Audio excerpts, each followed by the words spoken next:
உலகத்திலேயே என் ஹஸ்பண்ட் தான் best husband. ஏன் தெரியுமா? நிறைய விஷயத்துல எனக்கு ஃப்ரீடம் கொடுத்திருக்காரு. பாத்திரம் விளக்குறதுல, துணி துவைக்கிறதுல, சமையல் செய்யறதுல. அப்புறம் அவரு ரொம்ப கேரிங். எனக்கு ஸ்ட்ரெஸ் ஆயிடும்னு என்கிட்ட ஒரு விஷயத்த கூட ஷேர் பண்ண மாட்டாரு. எல்லாத்தையும் அவர் ஃப்ரெண்ட்ஸ் கிட்ட மட்டும்தான் ஷேர் பண்ணுவாரு.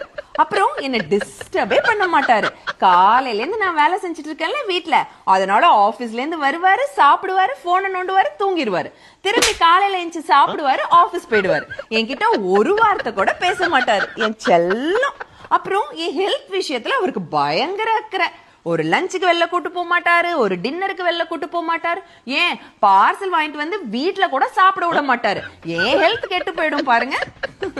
அப்புறம் ஒரு மேக்கப் ஐட்டம்ஸ் கூட எனக்கு வாங்கி தர மாட்டாரு. ஐலைனர், லிப்ஸ்டிக், அது இதுன்னு எதுவுமே கிடையாது. ஏன்னா எனக்கு நேச்சுரலா இருக்கிறது தான் பிடிக்கும் பாருங்களேன். அதனாலதான் என் ஹஸ்பண்ட் தான் உலகத்திலேயே பெஸ்ட் ஹஸ்பண்ட்.